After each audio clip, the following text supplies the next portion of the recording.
I welcome at the mic one of my heroes, the one and only Chris Doe, an Emmy Award-winning designer and director, founder of the Futur, an online education platform with over 2 million subscribers that teaches people how to make a living doing what they love. He has taught sequentially design for over 15 years in California at Art Center College of Design, as well as Otis College of Art and Design. He has lectured all over the world and currently planning a workshop tour with focus on business and branding. Welcome to the show, Chris. Thanks for having me, Gabe. My pleasure. What I just said is probably anyone that follows you knows, but I would like to know you, the man behind the brand, the human behind the words, the mind behind the numbers. How will you describe you? Well, I'm a loud introvert. I'm a middle child. I'm a serial entrepreneur. I'm an above average student, but a world-class troublemaker. And I'm here to hopefully disrupt the education system as we know it. I will say that you're already doing that because I'm following the Futur for quite a while now and your work. I haven't seen a brand that is this big, and the material that you're able to push out every single day is just beyond me as someone that is just starting this content creation journey. And what caught my attention was your introvert background. And I think your English is your second language, which is super relatable to a lot of our listeners. So how did you overcome all these impediments to put yourself out there? I don't know what choice we have in life. I mean, we're dealt certain cards. We can't pick our parents. We don't choose what city or we're born into and where we ultimately live as a young person. And so they become part of our narrative. And growing up, it's something I really struggled with, which was finding my identity and my voice. And it was the thing that was used against me to ostracize me from different communities, for other children to bully me, to try to make me feel like an outsider. And so I lived from ages 3 to 18, wondering who I am, and not liking the way I look, the color of my skin. And my journey as an adult, and as many people have done themselves, is to find who we are and to find what we stand for. It took a long time and a lot of introspection to find that person. And I'm thrilled that I've come to a place finally that accepts who I am, that I love myself, my sense of self-awareness, and my self-esteem is very high. And I wish that for everybody. And I know that it's a struggle for a lot of people to find their place amongst their family, their society, but also within themselves. I think this part of you that not, of course, you brand yourself as a loud introvert, but I think not a lot of people dig deeper than that and to really understand the struggle that you're going to arrive at this point in life, because putting yourself out there on stage, on camera, talking on podcasts and so on, for sure is not easier. And it's getting easier over time, but you're still finding yourself in these moments that, man, I don't want to be on camera today. I don't want to step on stage today. Or is just something that you overcome entirely? I don't know if you overcome it entirely, but it does get a little bit easier. And just for full transparency, I had a pro call this morning. I spoke to a venture capitalist, and then I did a podcast interview. And I knew we had this call, so I had to take a nap. And this is what it means to be an introvert. A lot of times people think that people who are afraid of public speaking are introverts. Actually, everybody. Their instinct is not to like public speaking, but it's about how we manage energy around others, right? So when I'm talking to someone, it is very energy consuming. Like I'll probably have to like rest after this call because I'm really focused on you and being present in the moment, listening to you.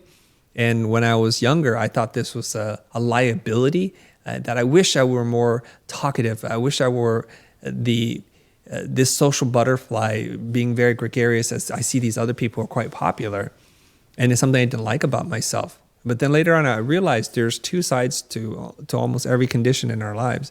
So when you're quiet and when you're feeling isolated and left out of the conversation, you learn a valuable skill in life. You learn how to listen. So introverts actually make great listeners, or the potential is there. I'm not to say that extroverts aren't great listeners, but I find the extroverts have this energy where they're hard to contain. My friends that are extroverts want to talk all the time. So they have to struggle with keeping their own voice quiet while talking to someone. And so we are always working with and against what we have. Yeah, I totally can relate because growing up, I was also an introvert and I was always in the background listening, paying attention and absorbing all that information. But after that, wanting to go out of that cage, I was pushing myself on the other side of the story and starting to talk all the time to be the one that is in the middle of the attention, and that can backfiring. And going back to these little tricks that you have, like taking a nap to recharge yourself to go, what other tips you have for those that are in the same situation? Sure, I could talk to you all day if you want about this, because there are many strategies for survival in a busy and noisy world full of extroverts, and how we introverts can not only survive but thrive in this kind of environment. Number one, as we've talked about, is to be in touch with your energy level to know when you have enough or when you're trying to avoid something. Like physically, I couldn't keep my eyes open, so I told myself I need to be ready, to be attentive and alert for our conversation today. So I listened to my body saying you're tired, so I just went to take a nap. In the past, I wouldn't do that, and I would pay the price because then I would be a little foggy. I might be yawning a lot during our conversation. I would feel like I'm disinterested, even though that's the furthest from the truth. Number two is when you're in an environment when everyone's talking and someone's talking to you, but they don't seem to be listening, you can tell them. You can be very transparent. I've done this at least one time in my life where two extroverts were like just talking like this, and then one person would turn to me and ask me a question. I would say two words, they would turn to each other and just keep talking. So I knew I'm feeling like a third leg in this situation, and I want to extricate myself. I want to go back to the hotel room. So I just, meekly raised my hand and said, hey, I would love to be part of this conversation. And I think when you ask me a question, you really want to hear the answer, and I want to tell you the answer, but it doesn't seem like there's space for me, and I'm feeling really fatigued. So if I start to check out and go back to the hotel, you know why. I'm not trying to be rude. And they both just stopped.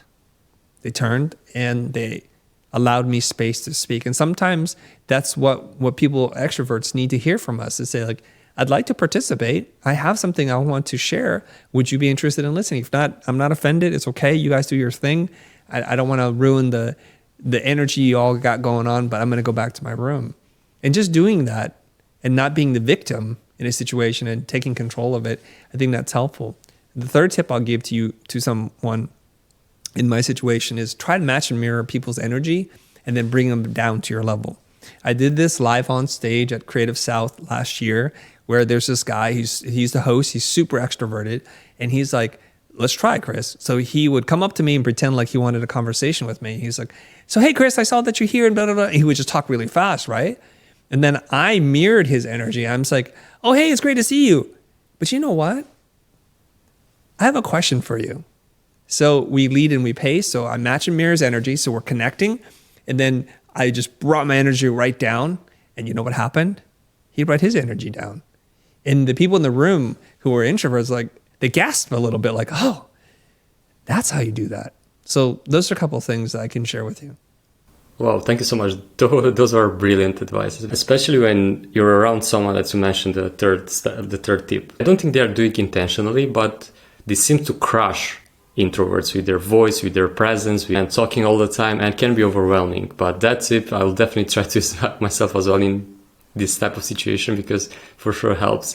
And you mentioned something that caught my attention from small messages, exchanges with you. I noticed something, that you don't have time for small talk. And I think this comes from the fact that you get a lot on your plate, like not only all the work that you do, but I assume that since a lot of people admire you, are bombarding you with messages, emails, and so on. And how you put a limit to know what to say without appearing to be rude, and in the same time be dislikable, because you're one of the public persons that are attracting true fans, not just in terms of numbers of followers and so on. How do you manage to balance this? I like your question, Gabe. A couple of things I want to say about that, which is I'm actually a fan of small talk, especially as an introvert. The best way to be comfortable talking to people, strangers, and talking on stage is to be able to begin somewhere. We all start somewhere humble. I remember one time I was hanging out with my older brother in Las Vegas. We were going to a UFC event, mixed martial arts, And he had just gotten divorced. And when you're with someone for a really long time, you don't know how to socialize anymore, especially with people from the opposite sex. And we're in an elevator writing it down, and there were two very young girls in the elevator, and they were headed to the pool. And my brother looks down, and he comments on one of the girls' toenail polish. And then chatting a little bit, and it's very fun banter, and then they leave, and then we leave. And I give him a look. This is my older brother. I'm like, aren't they a little young for you? I know you're like getting back on the horse and everything. He goes, you dummy. He went to a seminar on how to socialize and talk to people. And he says it's important for you to practice small talk so that you can be ready for the big talk. And I wasn't fully believing him. Like I was like, yeah, pretty convenient talking to half naked girls in an elevator, right? But true to his word, we're at the airport getting ready to leave. And I went to the counter to pick up our food. And I come back to the table, and my brother's talking to this really old couple. And he's just trying to get to know them better. So we all need a little practice. I say this to everyone who has a uncomfortable time talking to people. Exposure therapy is a thing. You expose yourself to situations, and you increase your tolerance of how long you can deal with something like that. So have a small talk. Now, when it comes to me as a public figure, I don't really have a lot of time for small talk for all the reasons that you say. We've been socially conditioned to begin a conversation with small talk. Hey, how's it going? What's up? And we know that we're leading to something more substantive. So I just give people permission. Cut the small talk. Just ask me for whatever it is you want to ask. If you want help, if you want a job, just ask. Ask politely. Ask with some grace. But I know that the small talk is a pretext to getting to what you want. So I already know that now. And also, I do it for survival. The sheer volume of messages that I'm getting, it's like I can't. Hi, how's it going? Good to see you. It's like, just get to it. Get to it. I don't mind. I don't find that it's rude that you do. So I give permission to people. And this, like I said, is counter culture to be able to do that. And then people accept it. Now, some people will see me and they'll criticize me and say, that's too direct. You're being a little crass and rude. And they don't like that. And I think that's fine. A part of learning how to accept yourself and to stand in your own power is to say, I'm not for everyone. I am for some types of people who don't have a lot of time to waste, who want to get help, but don't want to deal with all the pomps and circumstance of the pageantry of like how we're supposed to talk to each other. And you attract a tribe of people who really want to look at you in the eye and say, what is the meaning of your life? Why do you do what you do? Versus like, how's the weather going in California? That doesn't really matter to me right now. Yeah, I love that. And speaking of the weather, I'm sure it's good almost all year round. Yeah, that's a huge lesson for me there, because as a people pleaser, I always try to reply to everyone, to look nice in front of them, and to be basically like the person that person want me to be, which I don't need to, like you just said. Speaking of replying to messages, can you go a bit in details how you manage all of this? You have someone that is helping you, like a V or something, to reply to messages or to emails, or I don't know, social media posts or YouTube videos, because you get a lot of them. How you manage all of that? I have some help, but I'm still too private a person for someone to read my messages and my emails. So it's just me. In terms of how I manage all that, I find that there are certain things I say over and over again. And so when I realize there's a pattern happening, I create a text replacement shortcut on my iPhone. And this apparently exists on every iPhone. You can do it. I don't know about the Chrome or Android version of this. I'm sorry, Android. But there's a way to do this. And so there are a lot of little things I'll say. And I'll give you an example. I used to get a lot of requests like this, and now I can deal with them pretty quickly. Someone would say, hey, Chris, can you take a look at my logo? Can you take a look at my project or my website? And of course I can. I can't open this and look at it and give you any kind of meaningful critique and analysis, because we're talking about at minimum 3 to 10 minutes of thinking, looking, and being thoughtful with my words if I'm to be helpful. If I want to say rad job, that doesn't take any effort, but that's not also being real and honest with people. So I type in SS or SRRY, and it writes out, sorry, I cannot take requests for individual critiques. I apologize. I hope you understand. So then I type in 3 letters and it writes the whole thing. And that's what I want to say to them, but it takes too long to type that. And so that's what I would suggest. Anybody that has to field a lot of messages on On social, create little macros or shortcuts that replace long responses. I have so many macros that I forget which ones are there, and so I have to look them up on my own computer, like, oh yeah, that's what I'm supposed to type. So if somebody shares something, I type in TFS, thanks for sharing. So it's just real easy.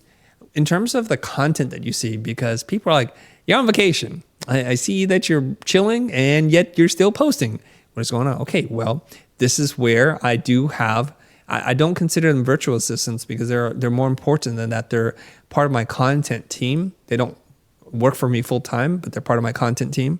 They have access to my account to post on my behalf because I say I need to post at least once a day. So they have a massive archive of content I've created already. And so they go through the process of posting something every single day. I've already written the captions, everything's done. So they're helping me with that. And they're going to help flag spam accounts. But other than that, if someone from my account is responding, that someone is me.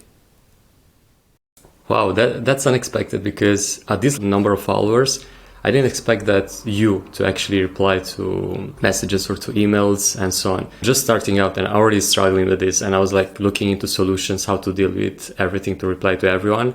And yeah, when do you sleep? When do you do other things? But you know what? When you read enough messages, you get really good at reading messages. And as a condition of me responding, I tell people, please keep it super short, get right to it. Don't tell me your life story. So people will write 4 paragraphs, right? They're writing a mini novelette, kind of like, this is too much for me to read. So I just write, can you ask a question? Can you summarize? I don't even read the copy. So then they start to understand that I can't read that much because it just takes too much time. Or when I look at a paragraph, I just look for the question. Where's your question in there? If there's no question, I just give them a thumbs up. That's as much as I can do because they're not asking me anything. Therefore, I do not want to volunteer anything because I think it's rude to give advice when people don't ask for it. The last thing that I'll do is people will tell me a story and then the question is not a real question. They'll say, what do you think? I say, I need you to reformulate this into a question. I don't want to give you what my thoughts are. It's too broad, it's too vague. It's not going to be helpful to anybody. That's a good thing to keep in mind. Next time, I don't know, when I will tag you on social media, I'll make sure to have a question on point to make sure I get an answer. Yeah, that's a nice trick. And I think I have so many questions regarding this personal branding and how to build, but I want as well to know a bit more about the future and how you structure all this business in order to, you already give away some tips, but for when it comes to full-time employees, how many do you have? I think we have anywhere between 12 and 16 people, 12 full-time on the payroll, working all over the world. And then I think 3 to 7 independent contractors who work for a period of time to finish a contract, and that's it. And the reason why I don't know this exact number is because I don't run the company. One of the tips I'll give to everybody is you can't be good at all things. So you have to find out what you're good at, and you have to hire and delegate the rest. My chief operating officer is Ben Burns, and Ben runs the company. He manages the team. He does the quality control. He's putting the things that I talk about into an agenda and has to stand-up meetings with people once a week. So it's important for you to find someone who makes a good partner for what it is that you don't like to do and that they like to do and excel at. And this is really critical. Ben's the kind of person who I can chat right now if I wanted to and ask him, hey, pull up the numbers for what we did in the last 3 years around this product and give me the percentage of growth or change. He would be able to do that in a second because he's so organized. He's written scripts and macros for everything. So every time I need something, almost in real time, he can pull it up.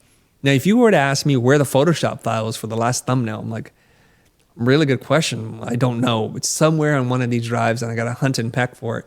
And so I'm all about leaning into your strengths and not spending too much time trying to fix all the parts that are your weaknesses because they don't really dramatically improve your quality of life. So I know I'm good at reading, writing, communicating, building decks, and trying to troubleshoot people's very complex problems. Everything else, I have someone else try to do for me so that I can free my brain up to do the work that only I can do. And how do you arrive at this point in which to know exactly, because as a creative, I just assume that you try everything, like to try to do different things. I know that you're into motion design and so on. How do you arrive at laying down exactly the things that you like doing it, you're best at, and to be able to outsource everything else? It's a very good question. I want to take the like off the table. Because I'm good or best at something does not mean I should be doing it. I asked myself a different question. Could I pay someone else to do a job that is as close to what I do and allows me to then do other things? So if something is taking up a lot of my time where I think someone else can do, or multiple someone else's, like 2 or 3 people can do it, I would rather hire them so that I can have more free time. Peter Drucker, the legendary management consultant, the godfather of all this stuff, he said in his book, The Effective Executive, the single most important thing as the executive that you're supposed to do is gather the largest amount of consolidated discretionary time.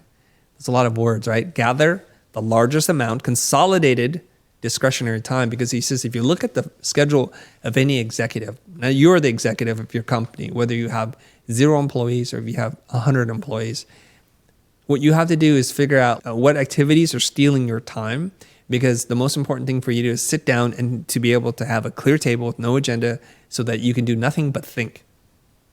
This is your greatest value to the company.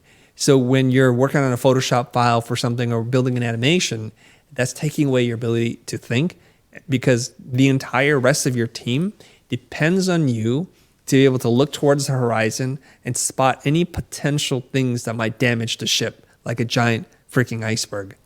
Okay? So if you're down there in the engine room shoveling coal or whatever you're doing, who is looking towards the horizon? No one. So this is a captainless boat, and every boat needs a captain to steer and guide the crew.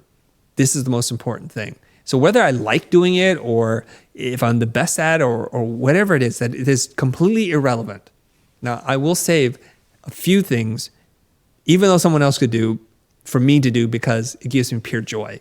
But I have to recognize that I cannot put that label on every single thing, because I might like everything, but that's not a good reason for me to do it. Wow, love that. And this is definitely an exercise that I need to go through and to check the book out, because I was in this situation so many times in my career, and it's one of the reasons that stopped me to grow, stopped me to evolve as a creative, as a business person, and so on. Speaking of evolving, I know that you read a lot. You're in touch with a lot of others that you're even looking up to. I recently listened to one of your podcasts with Daniel Priestley, and I was blown away by the amount of information that you two put out there in terms of a key person of influence. And who are these influential people in your life that you're learning from, that you're looking up to, and try to not go on the other side of things and absorb information from everywhere? Yeah, I'm going to answer this in 2 ways. The first part is going to be a little unexpected, that I think I read somewhere, it says wisdom is experience plus reflection. So we all want to be wiser. And so the first part of that is we need to experience things. You need to put yourself in situations and conditions that you're not used to. That's the experience part. But if you don't ever think about the things you experience, you may not be very wise. You're just going from event to event without having learned anything. So the first and best teacher for anybody is to look into your life and your past and your history and look at the events and say, what did I learn from these things? So one exercise that I do with people is I ask them, who are your mentors, your teachers, and your guides in your life? Past, not present. So people will say my parents, maybe a sibling, some teachers from junior high, from college, the people who have made an indelible mark in the way that you think. And then revisit those moments and ask yourself, what did I learn and how did I learn it? There's tons of value there. And I'll go back to junior high, and I can tell you a handful of teachers who shaped my thinking, and I still remember all those things because I'm able to mine my life experiences to be the best teacher to me. So we can speak pretty confidently and on solid ground when we say, here's what I know, and here's who I learned it from, and here are the mistakes that I've made, and here's how I hope not to repeat them. Those are excellent teachers and the ones that we should not overlook first. So that's step one. Step two is there are so many people out there, some of which you may agree with and some of which you may detest. I say pick a handful of people that you would consider your mentors And what Jim Rohn said is success leaves clues. Successful people leave a pretty clear like breadcrumb trail of how they got where they got. They write books, they're on podcasts, they're speaking on stage, they've got courses, they've been interviewed on many different things. Start there. They've given you the clues, and what you want to do is go and pick them up. That's what Jim Rohn said. So for me, there are prominent authors. When I pick up their book, I really love their style of writing. I love how they are able to clearly communicate complex ideas simply, and they have a way with words, and they're masterful storytellers. So I tend to spend a lot of time with a handful of quote unquote mentors, many of which I've never spoken to and probably will never speak to. And I can admire them through their artifacts that they've left behind. The clues to their success are abundantly clear. A couple of people have shaped my life. Some are still living, some have passed. One of which is Blair Enns. He's written 2 books, and I've consumed, when I say consume, I've inhaled, I've digested, I've processed, I've repackaged, I've taught from, I promote and recommend his books all the time. And therefore, I think without him ever giving me permission, I've become a disciple of his, and we've grown a professional friendship, and I think that's really nice. But the person who's probably had the single biggest impact on my life is my former business coach, Keir McLaren. He's since passed away. I spent over 13 years working with him, meeting with him once a week, and he is the person who shaped my business mind. This is mind-opening because we all often think that we need to follow only one person, we need to follow only one path, but you try to observe from different perspectives, from different persons to learn. And speaking of mentors, how do you suggest someone that is starting his journey to find one, to follow those small breadcrumbs that you mentioned, and to find something that aligns to their thinking? Because we live in a world full of noise, full of gurus, full of coaches, and it's so hard to find that mentor, that person to learn from or to connect with. Yeah, I'd like to speak to that. There's a person who reached out to me and said, "Hey, Chris, who should I follow for marketing advice?" That's a pretty innocent question. I said, "Well, you have Google. Why haven't you typed it in?" "Well, there's just so much noise out there and I want to find the perfect teacher." Again, a pretty normal, reasonable response. I said, "Well, will you let perfection get in the way of progress? Because even if you read one book and you don't think that's a great person, you've learned more than you know now." And so what oftentimes will people do is they'll sit by, they'll do nothing, they'll learn nothing, they'll read nothing, they'll consume nothing because they're just in there waiting for the ultimate thing to appear. And that's a strategy. I don't love that strategy. And so I think it's Marcus Aurelius who said something like this: the mind will take the shape of whatever you occupy the most. Like whatever you think about, your mind will start to form around that. So if you want to be really good at marketing, now you know what you're looking for. So you can just type in on the internet, top 10 books on marketing. And you'll find many different people who say this set of books versus that set of books. If you want to be really analytical about it, you can compare and contrast several lists. And you can say, are there any overlapping recommendations? Because maybe then that's enough proof for you to say, like, that's something worth looking into. And as soon as you find something, you don't have to search anymore. Go on Amazon, type it in. How many reviews does it have? Are they mostly positive? Go and buy a book. Or go to the library and get the book. That's even better because it's free and you don't have to buy anything. Then read the book. And in the book, you go to the back, and any self-respecting author will cite where they got all these ideas in the footnotes and the bibliography in the back. So go in the back. And so if you enjoyed this book, they'll tell you where they got their ideas from.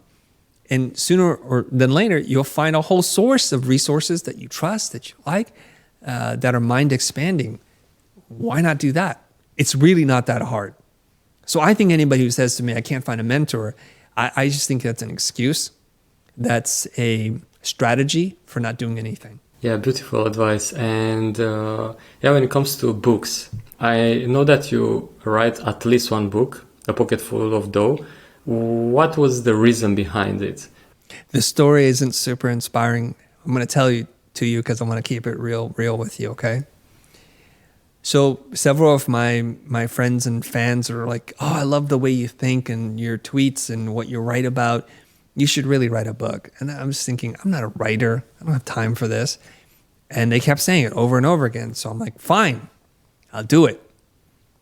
And then I go to my team, and it's one of my creative directors, Greg. I said, Greg, let's stand up a Kickstarter page. Let's set the minimum at $30,000.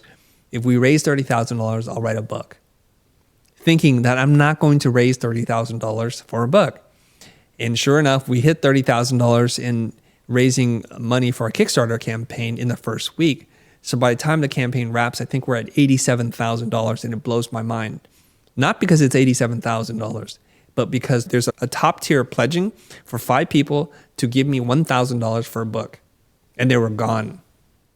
Wow. That means 5 people who are fans of ours supported us so much that they were willing to give us $1,000 for a book. That is a reflection, I believe, in the value you've given to others, that they're happy to support you. And I'll tell you one of those people and their names, because I'm super just honored that this happened. One of the people, one of the 5 who gave me $1,000 for a book, his name is Blair Enns.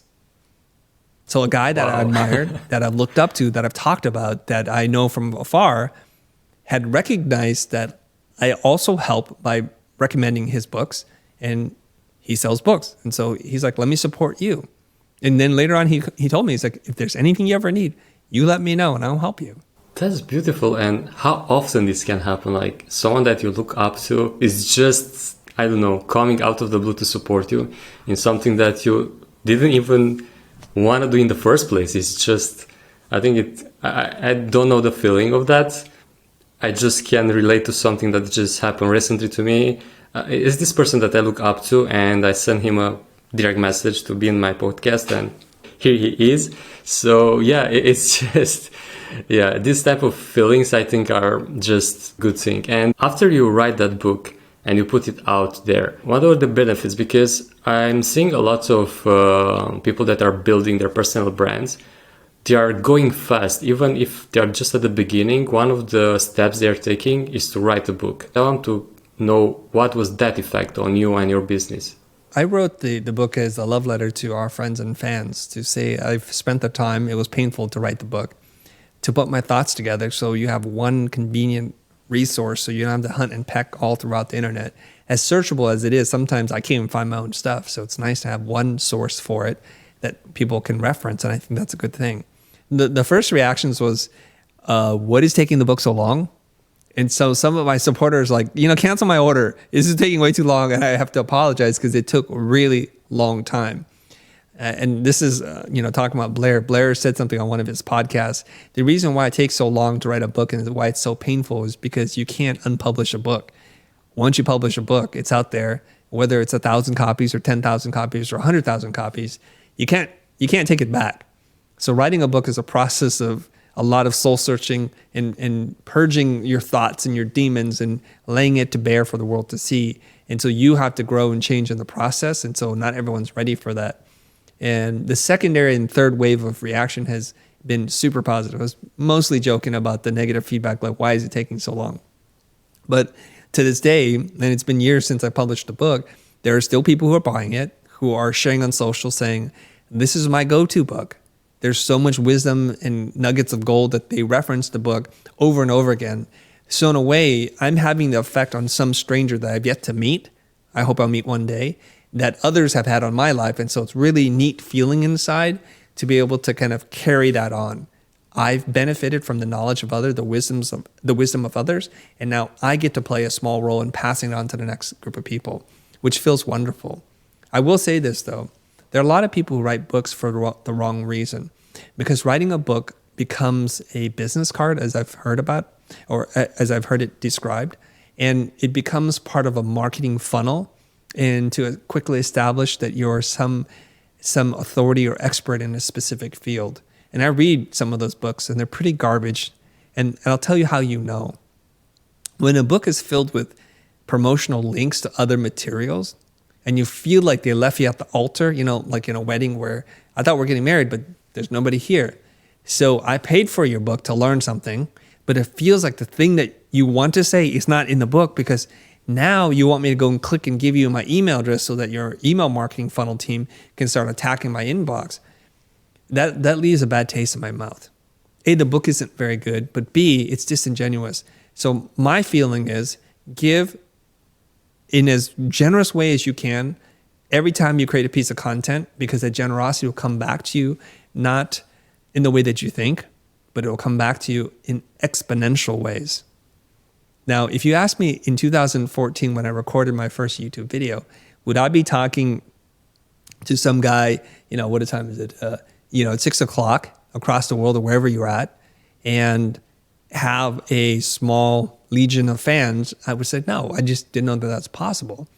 But it was an act of generosity that started to open the door, such that recently a major book publisher reached out to me and said, we would love to be your publisher for your next book. In a previous life, I chased publishers and I didn't give them any time of the day. And today I have opportunities that open up for me, and I'm starting to reap the benefits of this. I'm the advisory board member for several companies that give me an equity stake in their company because of what I've done in the past. So if you want to reap the rewards of your generosity, you have to plant the seeds right now. And they don't ripen until months or years later, and you have to play that long game. Yeah, I noticed that you're one of the few that are pushing content that often, and they're rarely putting like call to action or a link and so on. And leading like this, leading with giving, you're the perfect example to anyone that is starting a journey as a creator. But what I see here is that we are often drawn to the other side of the things. We have to make money. We have to sustain a lifestyle or a living. And what advice you'll give to those that are not willing to go the long game, to go this road of giving? Do they have actually any chances of succeeding at this, or they're just going on that marketing funnel journey that you mentioned? Well, we kind of live in a time and place where the culture seems to celebrate instant success and no work, effortless, painless ways of making money without skill. And how do I know this? Is because if you look at the marketing that is aimed towards young men, most of them are almost the exact same pitch. Here's one thing I discovered that's a secret that'll make you millions, and it doesn't require any money or no time and no effort from you. And they keep pitching that, like whether it's six-pack abs or an Amazon drop shipping business, some kind of weird secret. The secret is you're the sucker, and that's how they make money. And so you sign up for these things. So that's the culture and the time in which we live in. It's kind of hard to fight that. I'm not really here for those types of people. If you want to take shortcuts, take all the shortcuts in your life. And when you wake up one day and you're 40, 50, or 60 years old, and you say, what happened to my life? What happened to my fortune? What happened to my wife? What happened to my kids? You'll have your answer. But the thing I can say for people who are ready to play the long game is it looks something like this. I heard Alex Hormozy phrase it like this. He'll ask some young person, what do you want? Like, I want to be a millionaire. He goes, okay, good.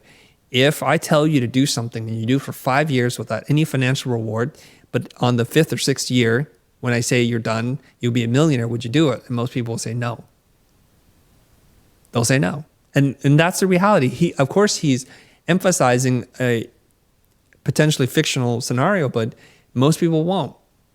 And so if you look at our numbers, if you literally look at our numbers in 2014, I think we did something like $15,000 in revenue. It took years. It didn't take months. It took years for us to get to a place where it was a viable business model. And so if you go out there and you create a business of giving, of being generous and helping others achieve their goals, you're going to be broke for a while. I don't know if it'll be 2 years. I don't know if it'll be 15 years. It depends on your cadence, the frequency, and the quality of your content. So of course you can't do that, but there are things that you can do. Number one is you can reduce your expenses. You can just buy less things. You can live more humbly so that you can reduce the amount of money you need to survive.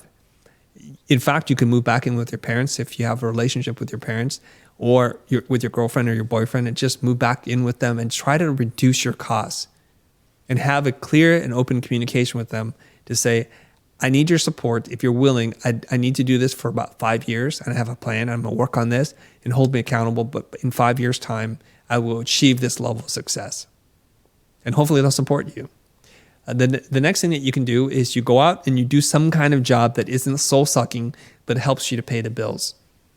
I recommend that creatives who want to be able to build influence, to build a personal brand, not to work in a creative job where they are required to give 10, 12, 14 hours of their creative spirit and their energy every single day, including weekends, because you will leave nothing left for yourself. Jim Rohn said, work hard on your job, but work harder on your personal development. Because if you work on a job, right, you work on a job, you'll make a living. You work on yourself, you'll make a life. And that's much more important. So we have to kind of balance these two things, that we can't show up for ourselves as lowest priority. We just can't. The reason why I asked you this, because I was expecting such an answer that our listener will actually take into consideration, because every overnight success is like 10 years in the making. It's not just happening. And yeah, I was following you and noticed that you actually arrive at 20,000 followers in 2 years or something. So this 2 million didn't happen overnight. And as you mentioned, all those years of not being actually on a profit and not making money and just burning money, it's things that people don't see. They just see the success story. They see the person that appear after that, but they don't see all the struggles, all the failings that they have. And speaking of failures, do you have one particular example in mind, a failure that literally shape you or shape your business that you can share? I don't love the failure question because of the way my mind frames situations, right? I had said to you, wisdom comes from experience and reflection. So whenever I experience negative outcomes, I tell myself this is meant to be as a lesson I needed to learn in my life so that I can move on. So I don't categorize those things as failures. They're just very expensive lessons, and I move past them pretty quickly. But I will tell you something I've done, which I would consider my biggest failure to date professionally, is when I started a second office when we were running a service design company called Blind. We have an office in Los Angeles, and I was told by my sales reps, we're not getting enough work from the East Coast because we need a physical presence there to know that we're vested in the community and on the coast, right? So I took a half-hearted approach to this. I rented space from an editorial company so that we would have an address when nothing happened. And so this begins a whole sunk loss bias mentality where I've spent money already for a year renting a space I never use. The only way I can recoup that money is to spend more money. So this is like the money pit. And so then I say, okay, well, let's go rent an office space, because the problem with it wasn't that it wasn't a good idea. It was because we didn't have enough office space of our own. So we rented a whole office space, renovated it, staffed it with several people. And so now we're spending even more money. And we do this for years. To this date, I'm not sure if we ever broke even. All I know was a giant money pit. And ultimately, I just had to take a hit. And the hit was, you know what? Sometimes we make not good business decisions based on bad intelligence, because having a New York office did not double our revenue. All it did was double our overhead. I had 2 offices to pay for, 2 office managers, 2 executive producers, 2 creative directors, and the list goes on and on and on. And so the lesson to learn, and this probably cost me, let's say $1 million. I don't know, because this is an expensive endeavor. It's $1 million lesson. And the lesson is you cannot outsource your core competency. Something that I should have known, but I didn't. The reason why I think ultimately this office never really took off was because it had zero DNA from people in the LA office. No one on my team, including myself, wanted to live in New York or to uproot and move ourselves over there. So we hired a brand new team who didn't work with us in-house for a number of years. They just were brand new hires, and they created an office that looked and sounded like us, but was nothing like us. And so we're trying to sell more of us. This is not the strategy to do that. So to me, that was a pretty big failure. Yeah, and huge learning as well. And yeah, that's what's happening when you simply try to multiplicate you without actually being there, without, as you mentioned, having your DNA there. We have a tradition in this show that every guest goes through a challenge, and I prepare a challenge for you. I want you to throw away your personal brand and huge following, which I know that you didn't make it easy. But imagine yourself being a freelancer right now, and you're currently trading time for money on different freelancing platforms. your goal is to stop that and start either a one-person business or achieve freedom in your own terms, even that's freedom of money, time, and location. What will be your steps or strategy to achieve that? It's a good question. I think these marketplaces are some kind of welfare system. It's enough to keep you from starving, but it's not enough to get you ahead. So it's very problematic. The first thing I would do is I would look at the number of hours that I work in a week and look at how much money I'm able to bill. And I would just do a simple calculation to figure out what the effective hourly rate is. And I also look at months of billings and say, what is the average monthly amount of money that I'm making? And I would project that times 12 to see what I'm making a year. So then I establish a baseline for what I'm worth in the marketplace. I imagine that number to be quite low. Now, I don't know what the answer is, but I'm going to guess somewhere like $15,000 a year. Now, in the United States, depending on where you live, $15,000 is below the poverty line. In San Francisco, the poverty line is $100,000 a year, so I'm well below the poverty line. What happens is we get dependent and complacent from websites like this to generate leads for us. And there's a reason why I'm there, I think. I'm there because my skill set, my portfolio is not focused enough so that no one is going to hire me organically. There's going to be no word of mouth. So the first thing I'm going to do is I'm going to pick an area that I feel like in the next 5 to 10 years, I could lose myself studying and becoming better at so that I'm super passionate about. I need to make that hard decision. So that's decision number one. So what is it I'm going to do? Second decision I have to make is who I'm going to do this for. So let's say I really love logo design. Let's just say, and I want to get better at it. So I'm going to develop a portfolio around logo design. But that only says what I love to do. It doesn't determine who I love to do this for. I love comic books. So what I want to do is I want to do logo design for comic book mastheads and comic book related entertainment properties. So if you need a new masthead for your comic book, if you need identities, sub-identities, whatever it is that you need related to comic book characters, DVD packaging, I'm your logo boy. And that's what I want to proliferate my portfolio with so that someone cannot make the mistake of wondering, what is it that I do? Whether it's on Behance or Dribbble or on social media, every time they see my name, they associate comic logo boy or kid or man. It doesn't really matter. And they can see that I'm super passionate about this. And then what I would do is I would research the hashtags that are most relevant to people who are looking for this thing so that they can find this.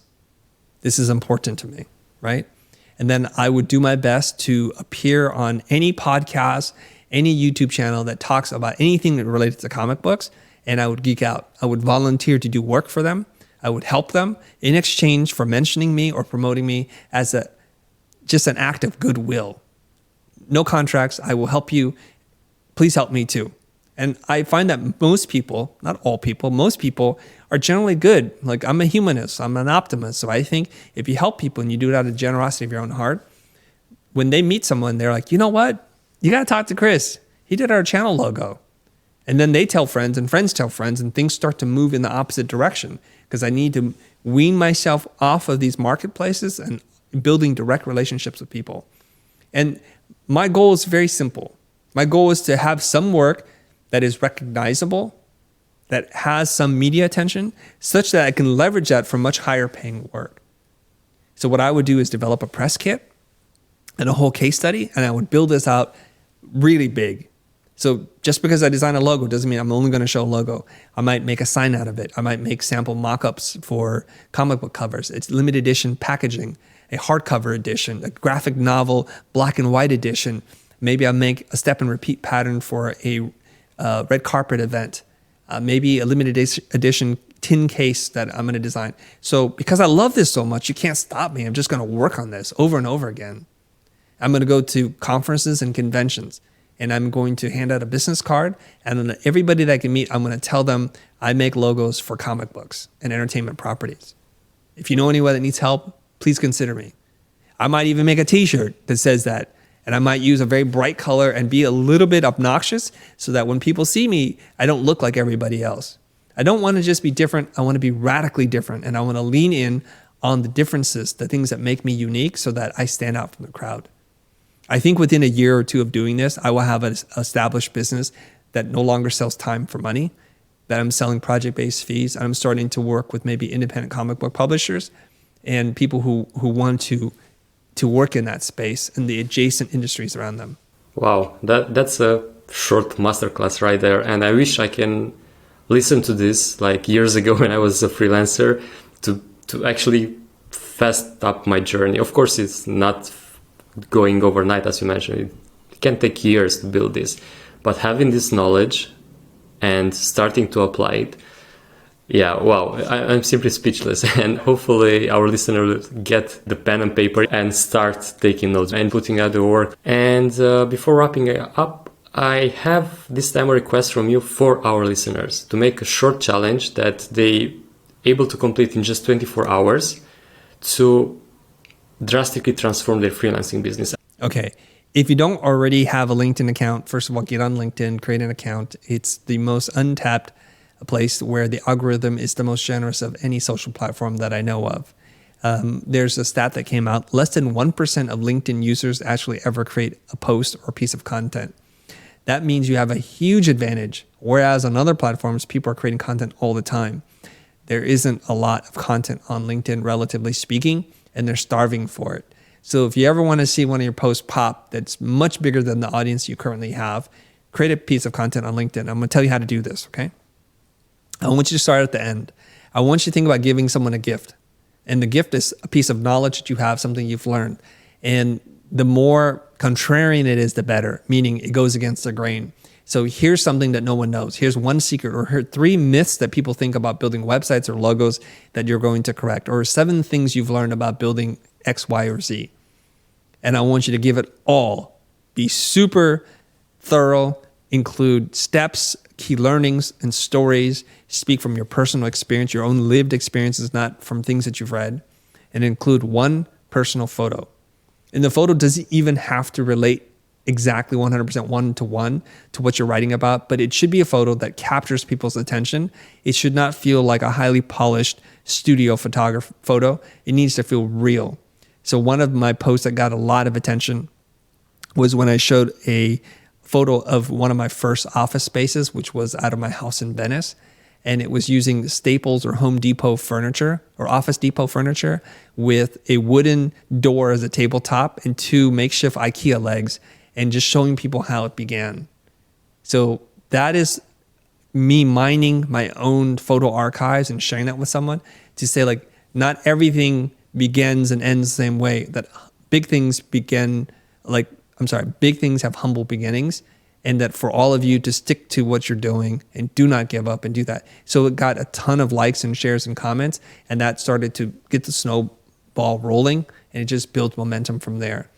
One easy way for you to get work is to include an additional resource related to the thing that you shared. So let's say you wrote a top 10 list of things to do or resources.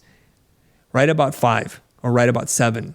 And at the end of it, say, I just completed a top 10 list. If you want the other 3 and you're not going to miss this, leave a comment below, like whatever word, just some unique word like, give me more. And when they do that, it's doing a lot of things for you. A, they're raising their hand. They're saying, I volunteered to be marketed to because I want the resource. The 7 that you shared were amazing. They're helping you with the algorithm because everyone who comments then shares that. The algorithm shares that to some of their followers. So it gets put back into the timeline. This is how you get posts to go, quote unquote, viral. So you have a call to action. It's a simple ask. And then you slip into their DMs and you say, thanks for your interest for the free resource. Here's the link, and you just give it to them. And then later on, if you wish, you can say, following up on this, do you have any questions? I'm available next week for these 3 time slots. If you pick one, I'd be more than happy to give you an analysis or a critique or something that you can give of greater value. So all of this is an example of Seth Godin's book, Permission Marketing. It begins with a generous offer, and it deepens in value and participation. So you give more value, then there's greater participation. So the first thing is you give a little bit of value. The participation is read it and comment. As soon as they comment, you give more value. Now they're going to read a longer form article. And then you can say, would you like to hop on a call to solve XYZ problem? And if they say yes, they're now going to commit even more time to you. So you have to build a curriculum of building greater or increasing value to your prospect. And this is going to be a great way for you to turn strangers into friends and friends into customers. Well, thank you so much, Chris. This challenge is just something that anyone that was reluctant to post on LinkedIn until now, you have the perfect reason now. It's not taking more than a day, and you should go up there and show yourself, because indeed, as you mentioned, it's the most untapped social network right now. And yeah, thanks again for all the wisdom that you share in this show. Everyone, if you're not doing it already, go follow Chris Do at The Futur without E. And thanks again so much for taking the time on your busy schedule to jump into this call. And I know as an introvert that is taking a lot of energy, so I really, really appreciate this. Thanks again, Chris. My pleasure. You, yes, you're one of the few that stick to the end. And I want to thank you from the bottom of my heart for doing so. If you haven't subscribed already, please do so below. And if you got any value from this, please share it with a friend. They might got some value from it as well. Thank you so much, and until next week, pura vida!